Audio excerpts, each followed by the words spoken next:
Hello and good morning to all of those here in the US, and good afternoon or evening for those tuning in from points further east. Wherever you are, I hope you and your loved ones are healthy and safe. My name is Randy Bell, and I am the director and the Richard Morningstar Chair at the Atlantic Council Global Energy Center.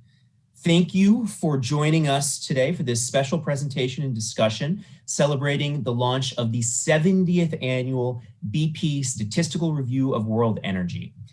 It's an honor that Spencer Dale, BP's chief economist, will join the Atlantic Council again this year for what has become an annual tradition.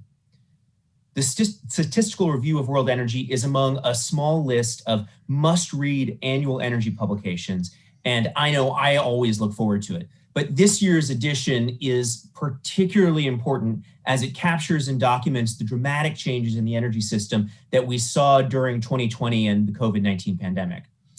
And while the pandemic is ongoing in much of the world and its effects will be felt for decades, 2020 saw the biggest changes, the most disruptions, and created new opportunities to reshape the energy system to be more sustainable if we act.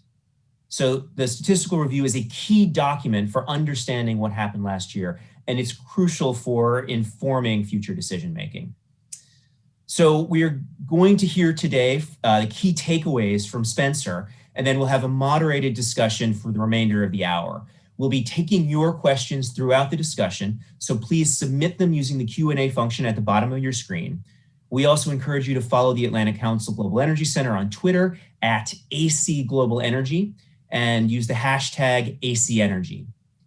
So with that, it is my distinct pleasure to welcome Spencer Dale back to the Atlantic Council. Spencer, it is fantastic to see you virtually. I hope I see you in person soon.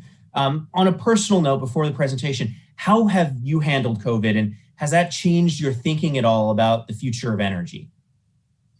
Yeah, and good morning, Randy. Good to be back, and good to be back speaking to you and the rest of the Atlantic Council community. So thank you for the invitation. I think personally for me, I think I've been one of the most luckiest people in the sense that myself and my family have all been safe. I'm very privileged in the sense that I could carry on working like many people couldn't. And I'm also very lucky, unlike many people who live in and around London, that my house is big enough that I had a study that I could actually carry on working in relative comfort. So I'm very conscious that for me, COVID hasn't been anywhere near as awful as it has been for many others. I'm back in the office today, as you can see behind me, but London is still only getting back to its feet. So it's a relatively rare thing at the moment for me to be back in the office, and looking around, it's still pretty deserted in our main headquarters here in London. Got it.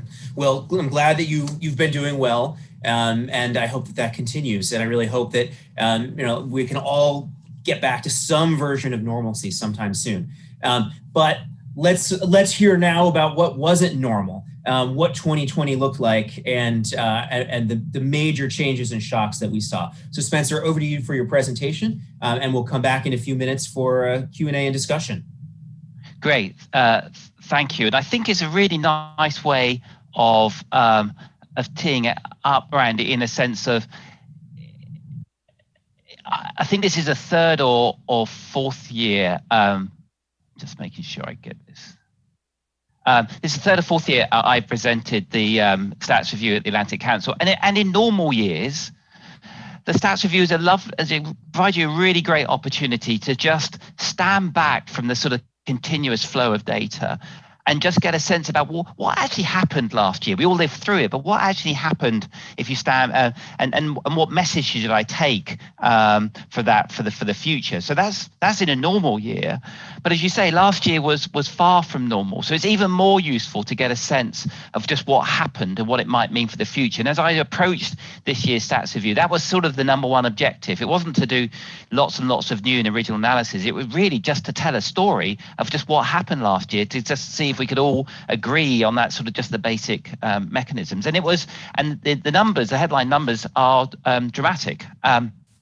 This is the fact that, as you mentioned, the 70th anniversary of BP's stats review. So we've been publishing the stats review since 1952. And if you think about that period since 1952, there's been some truly dramatic episodes in global energy. The Suez Canal crisis, the two oil shocks of 1970s, more recently the Fukushima tragedies.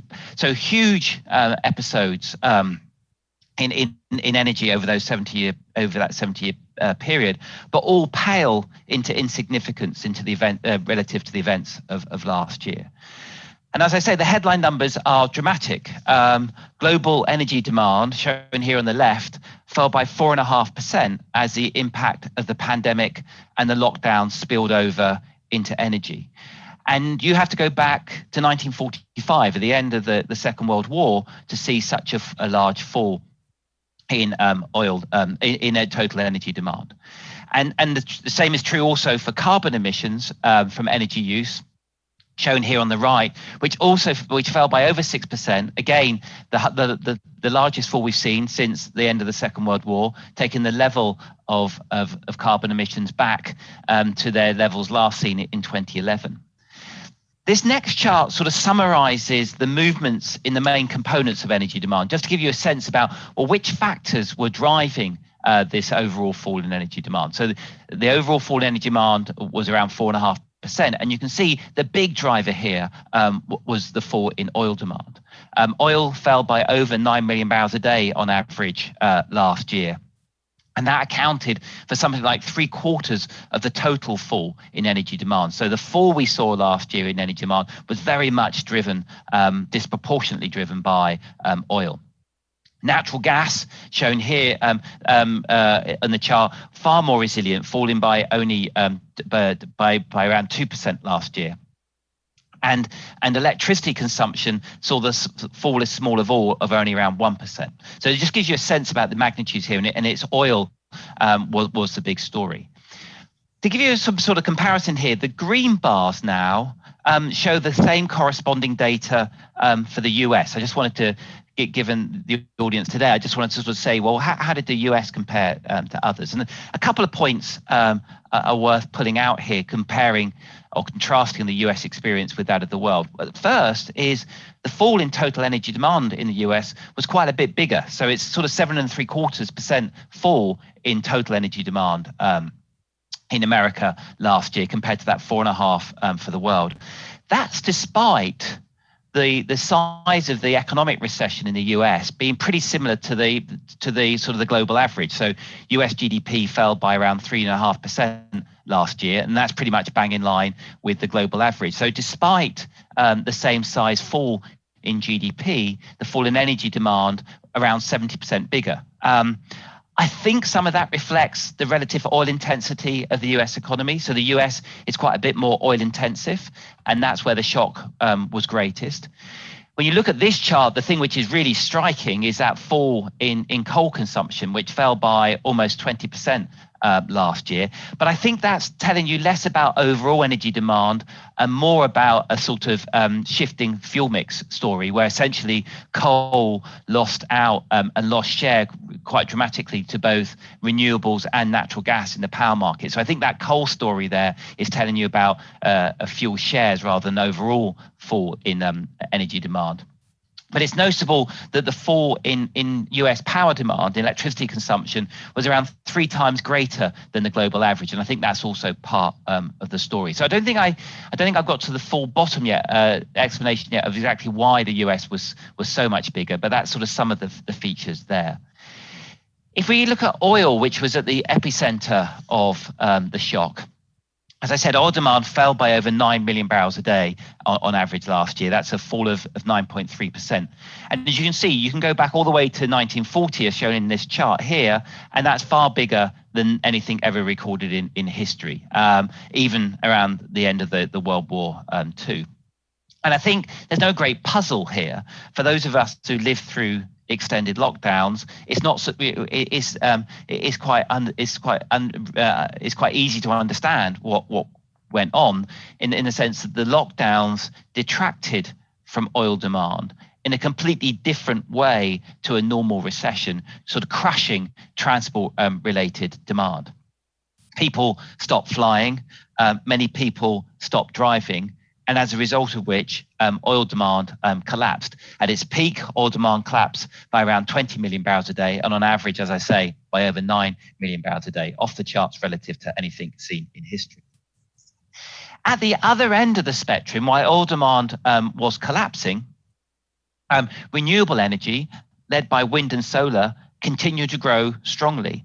So despite all that turmoil that we were discussing, Randy, and despite the collapse in GDP, renewables continue to grow strongly. You can see here that wind and solar capacity, so wind on the left-hand side, and solar capacity on the right-hand side, together they grew by a colossal 238 gigawatts in 2020. That's 50% more than at any time seen in history. So you've got 50% stronger growth than at any time seen in history, despite the collapse of GDP and despite the turmoil was going on. And as you can see by those blue bars there, which show the contribution from China, more than half of this growth in installed capacity in wind and solar being driven but from increases in China. And those increases in installed capacity then feeding through into renewable power generation.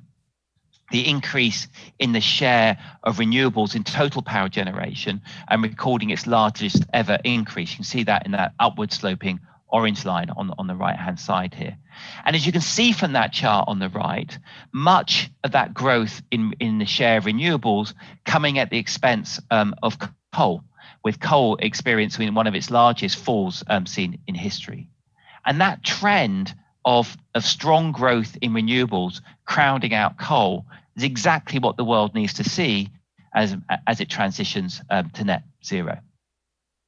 Just one final point on that dramatic fall in carbon emissions last year. So as I say, from a historical perspective, carbon emissions, the fall in carbon emissions last year of a little over 6%, the largest fall seen for 75 years. But from a forward-looking perspective, if we think, well, what does that mean in terms of going forward? You need to see a similar rate of decline on average in carbon emissions each year for the next 30 years for the world to be on average, to be on track to meet the Paris climate goals. So if carbon emissions fall on average by a little over 6% each year for the next 30 years, you compound that up, that's a fall in carbon emissions of around 85% by 2050. So not achieving net zero, but well on the way to achieving net zero. So we need to see that same size proportionate fall each and every year for the next 30 years. As you can see, in terms of what drove the fall in carbon emissions last year, that reflects a combination of the fall in primary energy demand in purple, and also a fall in the carbon intensity of the energy mix, shown here in orange. Both of those impacts, the fall in total energy demand and the fall in carbon intensity, are both directly related to the fall off in oil demand. And so there's a very good chance that as the virus is brought under control and the lockdowns are eased, those falls will be reversed. Moreover, the fall in carbon emissions last year was driven by the collapse in GDP. And if you do a very simple sum and just equate the fall in carbon emissions with the fall in GDP, that implies a carbon price last year of around $1,400 per ton, $1,400 per ton. In Europe, there are many people starting to worry, or in some sense, either worry on one side or another side celebrate the fact that carbon emissions the cost, the carbon price of it has just got a little above 50 euros, so close to about $60 a ton. So in Europe, $60 a ton, on average around the rest of the world, less than $5 a ton. Last year, $1,400 per ton, so scarily high. So the challenge that we face is to achieve similar size falls in carbon emissions for each year for the next 30 years on a sustained basis. They can't reverse. We need to be on a sustained basis, and that needs to be done without causing huge damage to everyday lives and livelihoods. So I think that's the sort of the sobering thought. I think that we're left with looking at the events of last year. Let me, now I've realised that's a very quick whirlwind stop of some of the issues raised by this year's stats review, but let me stop there and we can perhaps get into some more of them during the Q&A. Spencer, thanks so much. And really, everybody should go in and spend more time with this report because there's so much in here that is worth trying to get your head around to see what happened last year. Just a sort of macro question to get started, but what was the biggest surprise as you were working with these numbers and working through what you were working through 2020? What did you not expect when you were as you were putting this together? Yeah, it's a good question, and it sort of may reveal your ignorance. I think two things I was surprised about. I don't think I realized it would be as oil dominated as it was. So I think when we got this number that 3/4 of the total fall in energy demand was oil, I was surprised by that. Perhaps in hindsight, I shouldn't have been because it's a lockdown story, but that was one thing that I was struck by. The other one was just this amazing continuing strength of renewables. That in a year when you had this collapse in GDP, huge turmoil. So if you think about just projects, I mean, this is what we saw last year was 238 gigawatts of new installed capacity. A lot of that's the engineering, right? You need manufacturing production lines producing that equipment, and then you need the engineering capability of setting those plays up.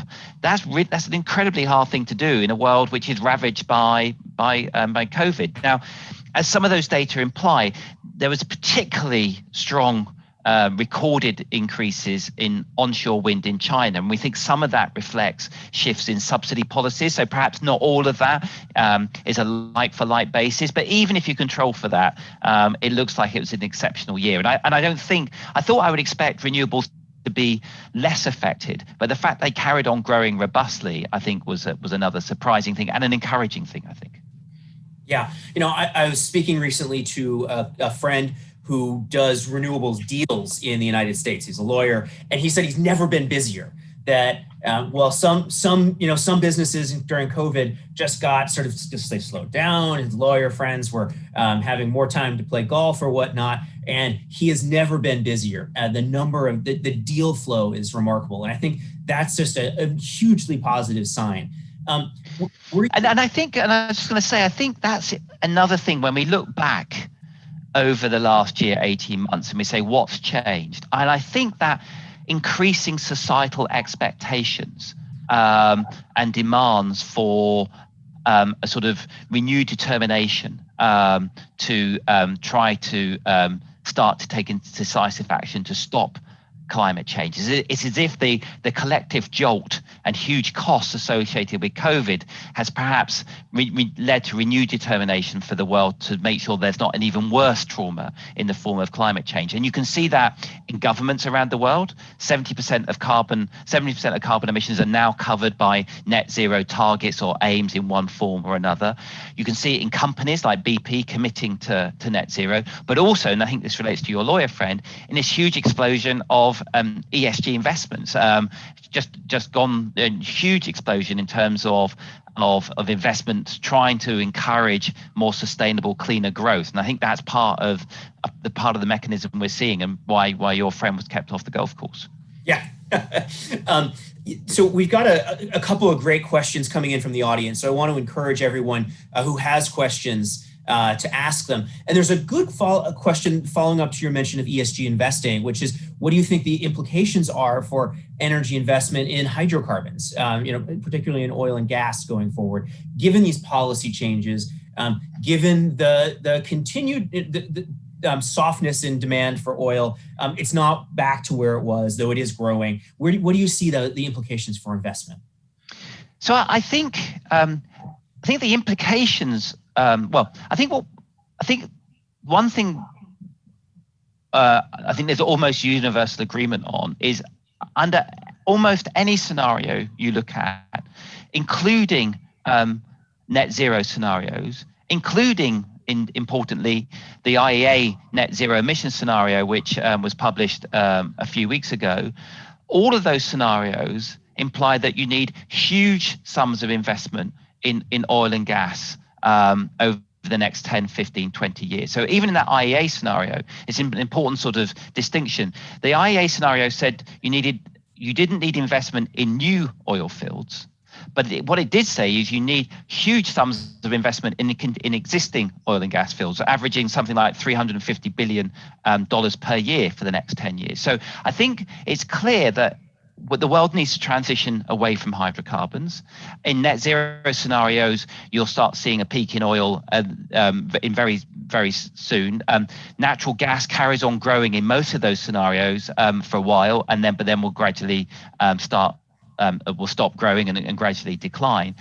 But it takes a long while, even in worlds with really strong growth in renewables, for the world to transition away from one which is dominated to hydrocarbons to one which is increasingly dominated by zero or low carbon energy. And so for that period of time, as you're transitioning, given the nature of natural declines, is you need to see continued high levels of investment in oil and gas, as well as even stronger investments in wind, solar, new energy vectors like hydrogen and so on. And so I think it's clear what the energy system needs. How quickly that investment will be forthcoming and whether there's the sort of issues associated with that, I think is hard to tell at the moment. And there's lots of stories about how the impact of COVID combined with these concerns could lead to sort of problems in terms of investment flows going into oil and gas. But I think what is clear that even in the sort of the most optimistic scenarios in terms of those 1.5 degree scenarios in terms of getting the world to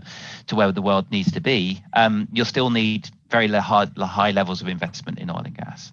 Got it. Thank you. Yeah, that makes a lot of sense. You mentioned peak oil demand, and that in every net zero scenario, and frankly most scenarios out there, oil demand will peak. Some say sooner, some say later, some say it's already happened. But one of the issues with peak in oil demand is for economies that are reliant on oil revenues, they may not have an economy that's diversified enough to be ready for that decline in revenue.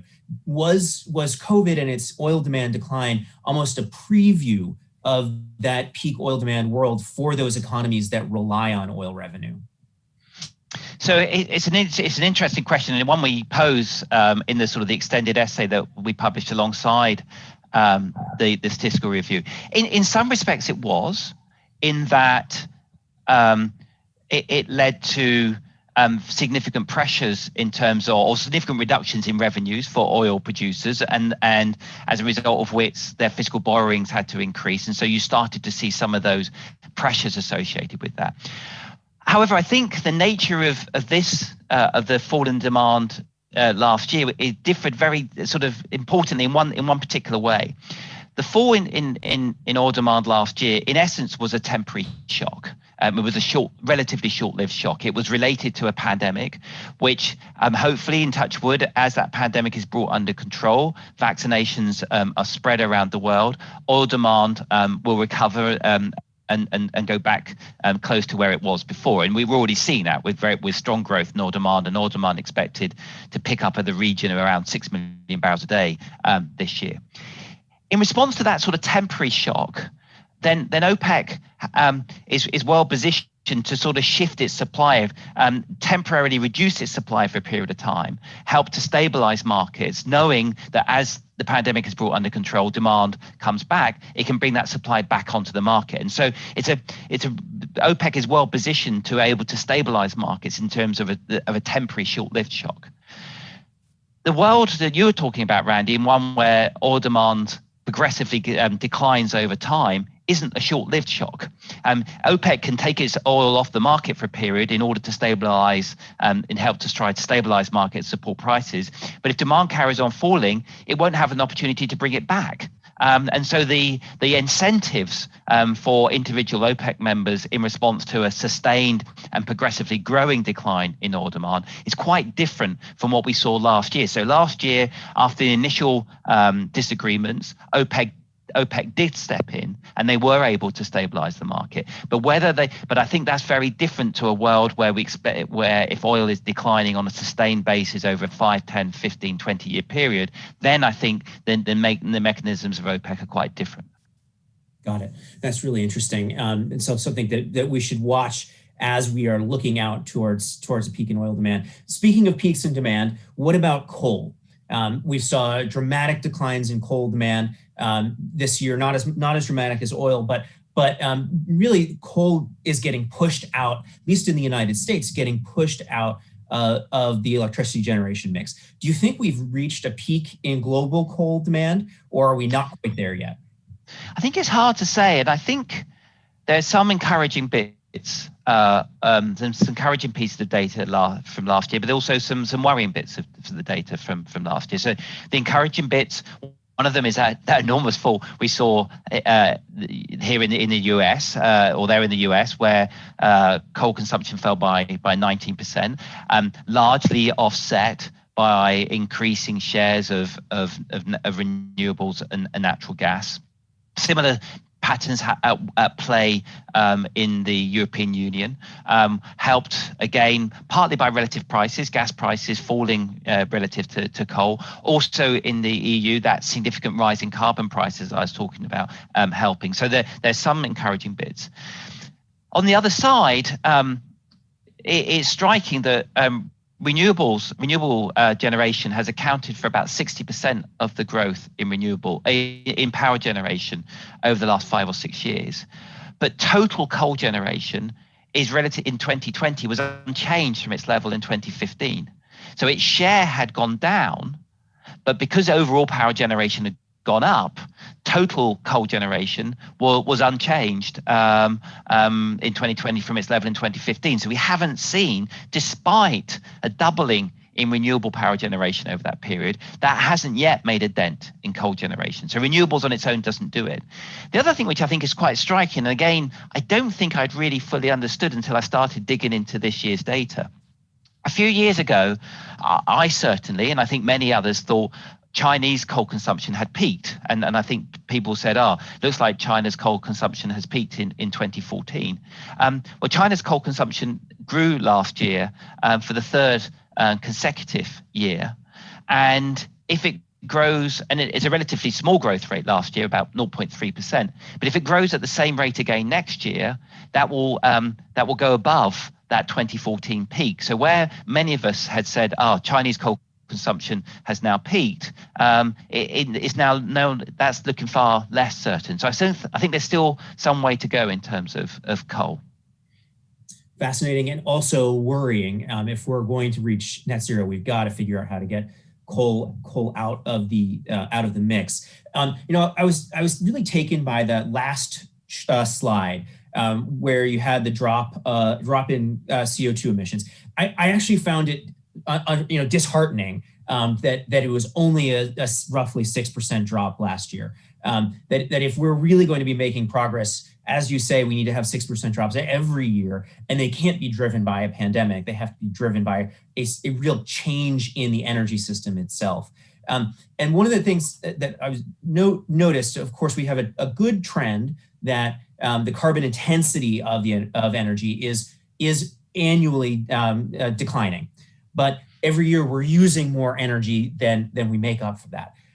How do you think about the combination of factors to get the energy use down, or perhaps make the carbon intensity so much lower that we can continue to have energy use? So there's several different questions in here to unpack, which is one about energy efficiency, but two about energy demand and energy demand growth, and where we need to see it to where we don't. So that's an energy access question. So a lot there, but you sort of capture it all in that one little chart that ultimately gets at what we're trying to accomplish, which is getting CO2 emissions down. Yeah, and I think this is really important, Randy. There's much of the debate and much of the focus of the discussion is on the energy intensity aspect of the equation, and it's sort of saying how can we, it's focused on the carbon intensity. How can we make the fuel mix less carbon intensive? And we sort of know how to do that.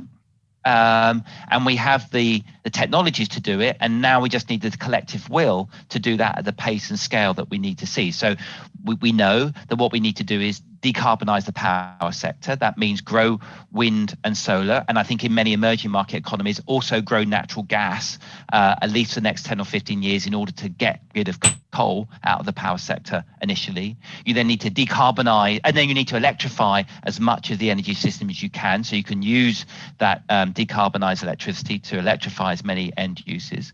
And then we need new energy vectors like hydrogen or the greater use of biofuels to work alongside power in order to decarbonize the hard to abate sectors, and new technologies like carbon capture, use and storage. And so all of that's sort of common understanding, common technologies, and where much of the focus is on.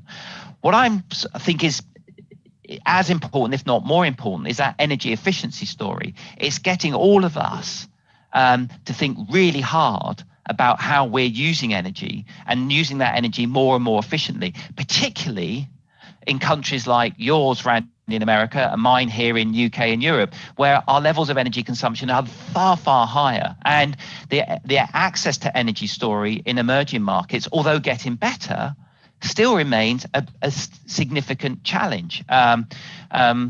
Something like the number of people without access to electricity has declined from about 1 billion people on the planet in 2015, sort of about 15% of the population, to about 750 million in 2019. So that's about 10% of the world's population. So that's encouraging. But much of those people that haven't got access concentrated in the sub-Saharan Africa, so really still significant pockets.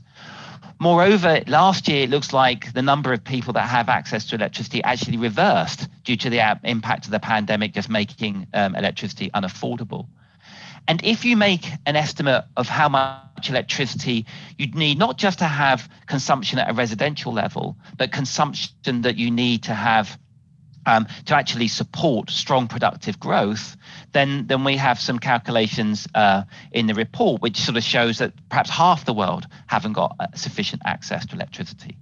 And one of the sobering things that I sort of try and sort of sometimes bring up is an average American today will consume something in the region of 12 times more energy than an average Indian person today. But much of the discussion is focused on, when you get into these climate change discussions, is, well, what type of power generation should we have in India, and which ones should we allow, and which ones should we not allow? Why are we starting our conversations about climate change in India, which are assuming where they're consuming a fraction of the energy in America or the UK? And why aren't we saying it should be socially unacceptable? It's socially, if you go into a restaurant in America today, it'll be socially unacceptable if somebody lit up a cigarette. That wouldn't be acceptable. But it is socially acceptable that you put a sweater on before you go to that restaurant because it's air conditioned. Why is that socially acceptable? That's just wasting really, really scarce resources. It's not socially acceptable in Japan. Since the Fukushima disaster, you don't pack a jacket or a sweater if you're going to Japan because you know the air conditioning isn't turned to those levels. And so I think that the part of this thing is when it's about sort of carbon intensity, renewables, hydrogen, it's somebody else's problem. When you go to energy efficiency, it's our problem, it's our behaviors. And it's, I go around turning my lights off in my house because my teenage children keep leaving them on. And I keep trying to educate them that, power doesn't grow in the walls. It has to be generated, and it uses scarce resources to generate them. And so us taking responsibility, and so that energy efficiency, I think, is really critical. Thank you. It's I think a mission of the Atlantic Council over the next year or so to try to make energy efficiency sexy again.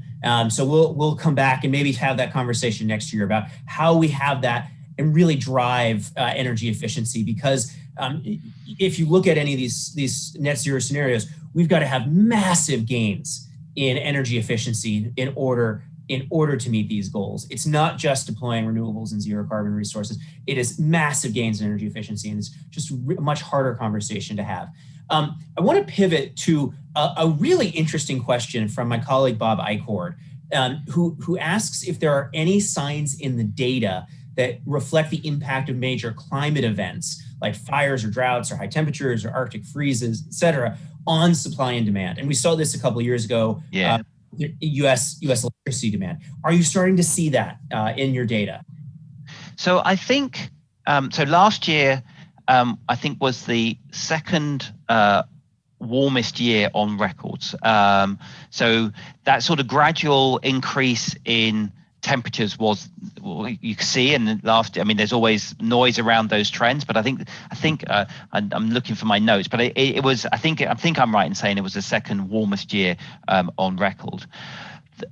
What we find when you're just doing it from a modeling perspective for energy demand, what really matters is not sort of average temperatures, it's the number of days which are unusually hot or unusually cold. And that's what drove energy demand. You may remember a couple of years, Randy, where energy demand just went through the roof and you go, well, what's going on? And it was because you just had a sort of increase in both the number of unusually hot days, and when it's unusually hot, everybody switches for their fans and air conditioning, and an unusually cold days when everybody switches for their heating. Last year, you didn't see that.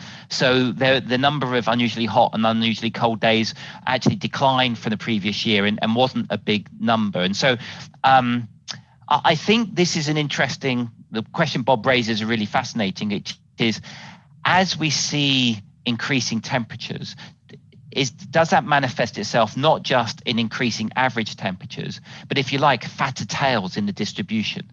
And if you get those fatter tails in the distribution of temperatures, so the number of hot days, unusually hot days, the number of unusually cold days, if those distributed tails get bigger and fatter, then that's a real challenge, because then you have a sort of one of those sort of really quite worrying feedback loops, because rising temperatures and rising climate change leading to more extreme temperatures, those more extreme temperatures leading to increasing energy demand as you try to offset the impact of those temperatures on your living standards, and then that in turn increasing the demand for energy and the amount of emissions being growing each year. I'm not a climate scientist. When I've spoke to people who really understand that, I think my impression is that what the consensus at the moment is that distribution of temperatures is shifting to the right, so it's getting hotter. As it shifts to the right, getting hotter, the number of unusually hot days will increase. But at the moment, I think it's less clear that the number of cold days will also increase, so the tails will get sufficiently fat to sort of offset that sort of shifting distribution. But I think that's an absolutely sort of key feedback loop that you're certainly aware of when you do this type of analysis year after year, because you just realize how sensitive energy demand is to those sort of to those extreme weather patterns. Yeah, fascinating, really fascinating. We have a couple questions in the Q&A on hydrogen. So let me ask you a methodological question first. So we all expect the hydrogen economy to grow. How will you capture that in the stats review going forward? So I think, so the way technically we would capture it is the same way as we capture electricity consumption or power generation, if you like. So there's primary energy, and those primary energy are in terms of sources of pure energy, so either fossil fuels or wind or solar or hydropower. And then there are energy vectors, and those vectors, in terms of are sort of ways in which that power can be harnessed and distributed and transmitted to systems. So for something like oil, that can be done directly, or natural gas, it can be directly, but it also can be indirectly via the power sector and power generation or electricity consumption. And I think you should think of hydrogen in exactly the same way. It's not a source of energy in itself, it's an energy carrier. And so that energy, you can produce hydrogen from either so-called blue hydrogen, which is typically combination of natural gas, where the carbon emissions associated with the natural gas as you're producing hydrogen are captured with CCS, so it's almost clean, and then you've captured that methane and you've converted it into blue hydrogen.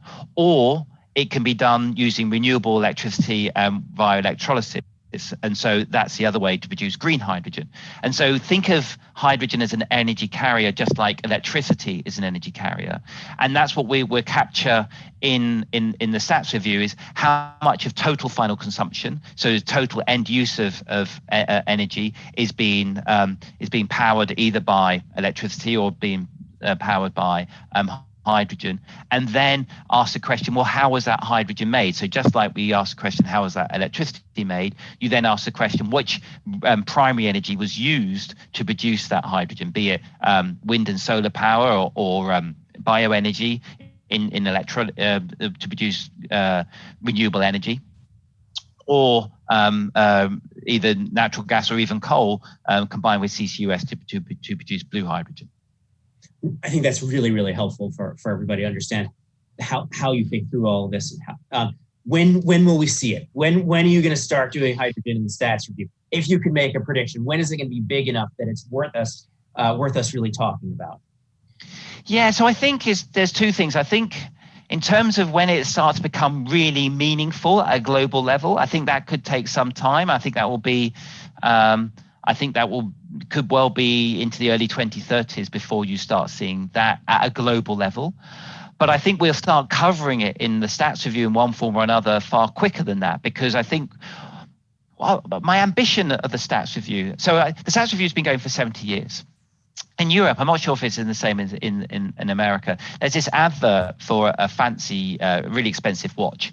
And the tagline for this advert is, you don't own the watch, you look after it for a generation. And so you look after it and hand it down.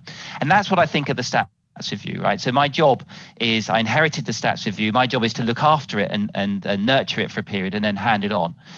And when I'm doing that, what I want it to be is I want the stats review to move with the time, so it remains, if you like, the one-stop shop for people who want to understand what's going on in energy.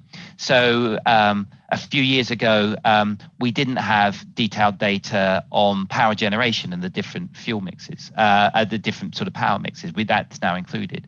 This year, for the first time, we included data on gas flaring, because I think people increasingly want to understand how significant is gas flaring. Let me understand that over time. We've included data on key minerals like cobalt and lithium, because they're critical for thinking about the energy transition. And I think over time people want to say, well, what's happening with hydrogen? I don't want to wait until it's either happening in huge scale or failed to happen. I want to be able to monitor that progress. So I think we will over time have to find ways in which we start picking up the number of projects which are being announced, the number of projects which are being FID'd, the flow of those projects which are being commissioned relative to what those different scenarios are talking about, so we can actually start seeing if progress is consistent with the 1.5 degree scenarios, the net zero scenarios that different people are generating. So quite some time before this reaches significant maturity. But I think in terms of its importance to the energy transition and the importance to discussion, far sooner. And the job of the stats review is to make sure that if people want to understand what's going on in hydrogen, they come and look at our stats review, and it can sort of help meet all their energy needs. Really, really fascinating. What a really interesting job you have. I want to go back to something you pointed out earlier about natural gas in the developing world and how important that is for, among other things, displacing coal, but also providing energy access. One of the big questions in the United States right now is, what is the role of U.S. LNG in the energy mix, in decarbonization, in providing energy security? What do you see as the role for LNG in 5 years versus 10 years versus 20 years? And what should the U.S. play in that? Yeah, so it's really striking when you look at these different scenarios that there's a very significant role for LNG in helping developing economies, particularly in developing Asia, in decarbonizing their energy systems. And the intuition for this is relatively straightforward. It depends on two features of these economies. One is they start with relatively high levels of coal dependency. So take for example, India, the fastest growing market for energy in the world. It starts with a high level of coal dependency. It also has significant growth in power demand, strong growth in power demand, which is likely to persist for the next 15, 20 years. This is very different to the OECD, where essentially power demand within the developed world has essentially been flat for the last 10 or 15 years, right? It hasn't really been growing very much at all. That's very different in India. So when it's relatively easy to decarbonize a power system where energy demand is not growing very rapidly, because every coal power station you stop and renewables you increase, you have that effect. If power demand is growing very strongly, you need to increase renewables really strongly just to meet the new growth in power demand. If you then say, well, no, I want to go further, because I've got, at the moment, 65% of coal is being generated, power is being generated by coal. I want to reduce that coal. You think, well, I've got to grow renewables even more quickly than that, because I've got to meet all the new power demand and I've got to crowd out some of that.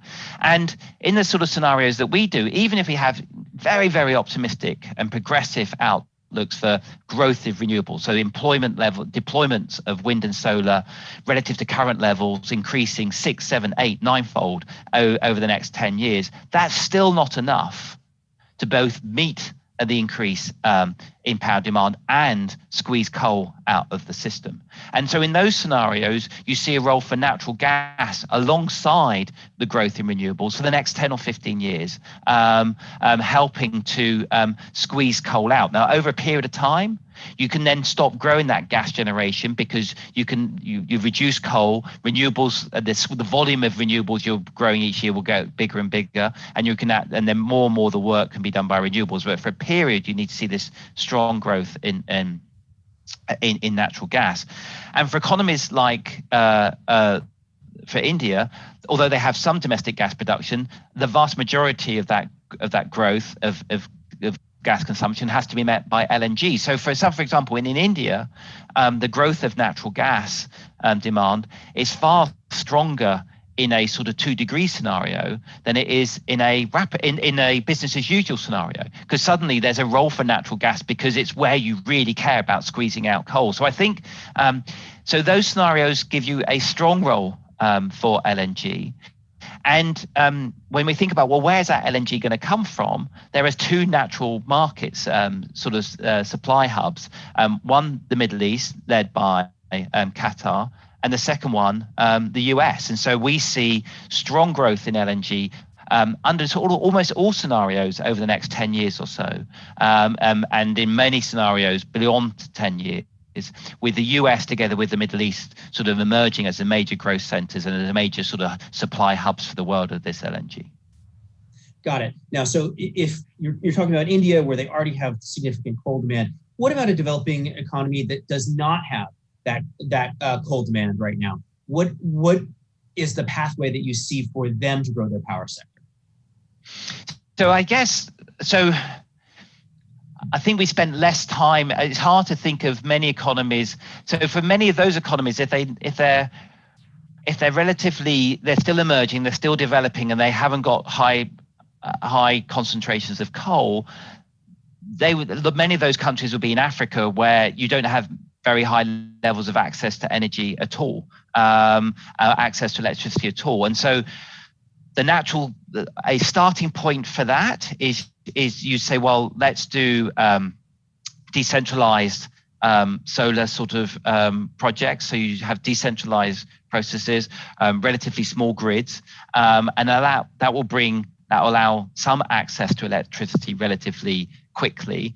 The problem is it's then scaling that electricity. So scaling those localized, decentralized grids to the levels you need to start supporting strong, productive economic growth. So not just residential to consumption, but strong, productive growth. You then need sort of stronger systems, and you'll need some sort of mechanism of firming up that power generation. So you can use solar power, wind power for periods of time, but you need something else to firm up that power. In some scenario, in some countries, hydropower in Africa can play an important role. In other countries, it may well be natural gas, which will play a role in helping to firm up that power, making sure that you can carry on consuming electricity even when the sun stops shining at night. Got it. So we just got 3 questions in a row. Maybe they're coordinating to try to get my attention, but 3 questions on nuclear energy. So can you speak about the role of nuclear that you've seen over the past few years in the data, and what you think it looks like going forward? So nuclear energy fell back last year. Again, nuclear energy, I think, tends to be less affected by the economic cycle. The nature of the economics of nuclear means that that nuclear generation will carry on being generated each year.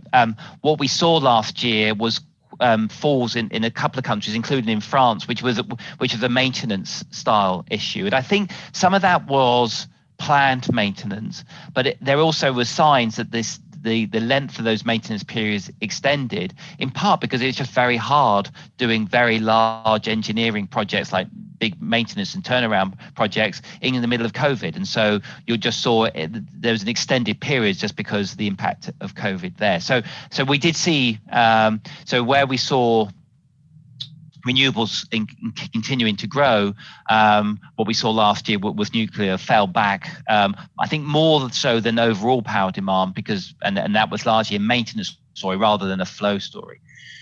Over a longer period, and it'd be interesting to see if your three questioners agree. So when we were doing we were producing our energy outlook last year. So BP produces an energy outlook which looks at scenarios going out for the next 20 or 30 years. All of those scenarios are going to be wrong. They're not trying to predict the future. They're trying to understand different mechanisms, better understand. I said to the team, look, I'd like to do a scenario at least one scenario which is really strong on nuclear energy. I'd like to have a scenario saying this is what the world looks like. We see strong growth in nuclear energy. And the team went away, and after a couple of weeks, they came back and say, Spence, we're finding it hard to get a coherent story of why we get strong growth in nuclear. And I was going, well, why is that? And they said, well, ultimately for nuclear to play a significant role, a big role sort of globally, essentially it needs to be providing the base load for electricity in big parts of the world. But in terms of providing base load in a sort of low carbon, or net zero type transition, it's competing against wind and solar, which is providing that base load.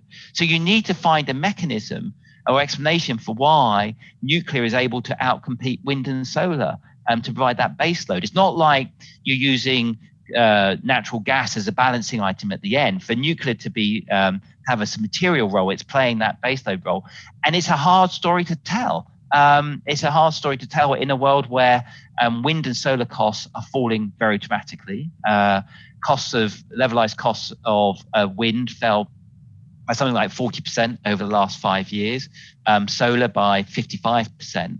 At the same time, you haven't seen those types of cost falls. If anything, the cost of nuclear going the wrong way. And I think that's a story. And it'd be interesting if your respondents have time to push back. But we ended up failing in terms of our mission to come up with a good scenario because we couldn't think of a plausible story why it should have that significant baseload effect. Now, they still does have a role, and the IEA have done some really important work highlighting that nuclear still has an important role. And in for example, our net zero scenario in the energy outlook, we extended the lives of the nuclear plants, particularly here in the US, to help as a way of providing continued levels of low carbon power and helping to sort of provide an extra source. So there is a material role, but not that sort of big growth role for nuclear energy, other than in some individual countries, one of which is China, where the story there is, because I'm very coal dependent, I've got to grow more or less everything else as quickly as possible to get rid of coal. I'm growing wind and solar very, very strongly. I've been the engine for hydropower for the world, growth engine for hydropower for the world in China for the last 10 years or so. But I'm also growing nuclear energy strongly as well. So there are some areas, but it's hard to tell a sort of very strong story at a global level. Spencer, I wanted one key takeaway from that, which I just really want to emphasize, is the importance of maintaining the current fleet to reach our net zero goals. That every time you take away a nuclear power plant, you've got to build significantly more solar or wind just to create that same amount of electricity. And that is something that is often lost on folks and really needs to be emphasized. And the second point, I'd love to sit down with your team, and our nuclear colleagues, I think, would love to sit down with your team and talk this through, because I think they might disagree. But let's have that offline another time. I think we have time for about 2 more questions. There's one I want to end with, which I think is going to take is a little thing. It's coming through a bunch of different folks in the chat, and we'll save that for last, which is a forward-looking question. But I want to take a question from Matt Bryza right now, which is: are you detecting signs in the data of the consumers consciously choosing cleaner energy? And I have to imagine that would vary from country to country, but are you seeing that at all? I don't know. It's a really hard question to see. We're observing strong growth in renewable energy generating power. In the UK, a point of differentiation for many power providers, people who provide power at a residential level, is that the energy that you're getting is either entirely renewable or a very large proportion of it is based on renewables, and that's a point of differentiation. So people choose actively to accept that. But at the level of the system as a whole, that's not a consumer-driven thing. That's that's been driven by the growth, very strong growth we see in wind and solar power. What we did observe last year was exceptionally strong growth in electric vehicles. So in a world where the sales of internal combustion engine cars actually fell last year, we continue to see strong growth in electric cars. That was very much a European story. So that was driven by exceptionally strong growth in Europe, but I'd like to say that's all consumer choice. But I think the big nudge factor there was vehicle emissions directives. So we have regulations equivalent to your CAFE regulations in the US. There was very significant falls.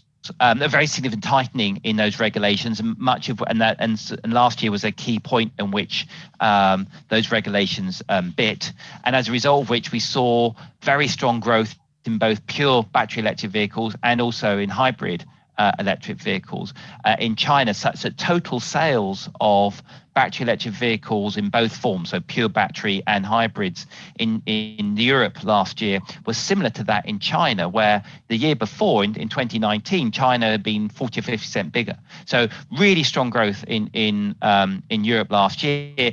And the message I take from that, less to do with consumers, but really sort of having a voice, but rather the power of those vehicle emission directives, the power of effectively the CAFE standard in the US, EU emission standards in Europe, in driving this transition that we need to see in mass mobility. And so I took comfort from that, because when we do our scenarios, we place a lot of weight on those regulations. And I think you saw that in action last year in Europe. Spencer, we have 2 minutes, so I'm going to try to make this as we can. And a lot of questions coming in about the economic recovery and what that means for energy demand, but ultimately for emissions. Are we going to see 2021 as a disappointing year for emissions, and think when we do this next year that we perhaps missed the opportunity as a global community to pivot on emissions, that 2020 was actually an anomaly? We're asking you to project ahead, but if you had to project ahead, what will our conversation be like at this time next year? Hopefully in person, by the way, but what will that would be nice, wouldn't it? Global, it's hard to, high frequency data is always a bit is less reliable, but it looks like at a global level, global economic activity, global GDP is now pretty much back to its pre-COVID levels. So that big fall off in GDP looks like it's been largely reversed.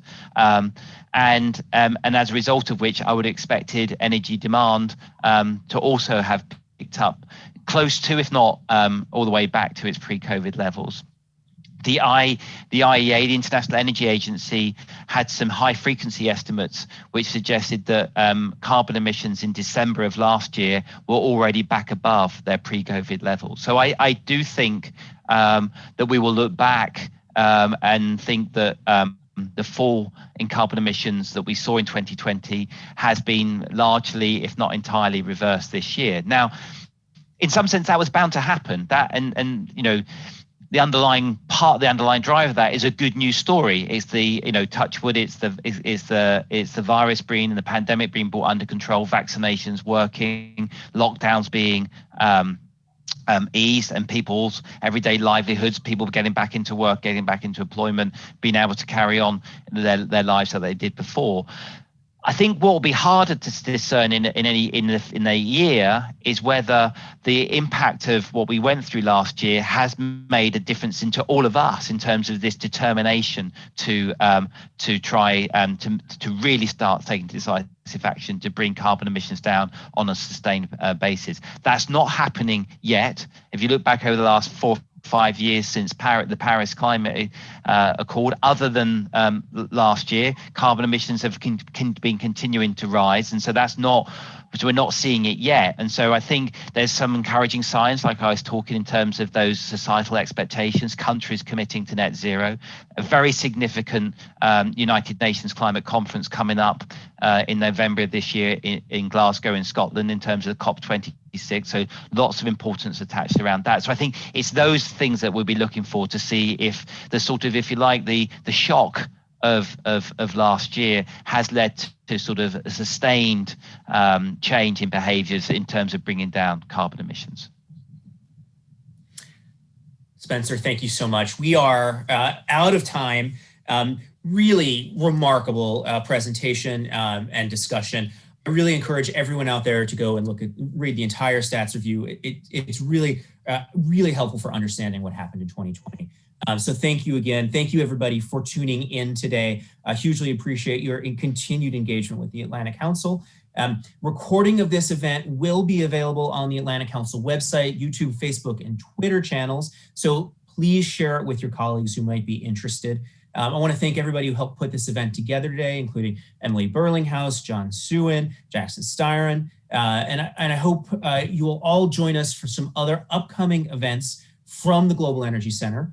On July 21st, we'll be hosting an event on reimagining the Civilian Conservation Corps. That's 2 to 3 p.m. on July 21st. Then August 2nd through 6th, we will hold our annual Veterans Advanced Energy Week, which brings together veterans and the interested community to learn about how working on advanced energy can continue the commitment to national service that many veterans have made during their careers.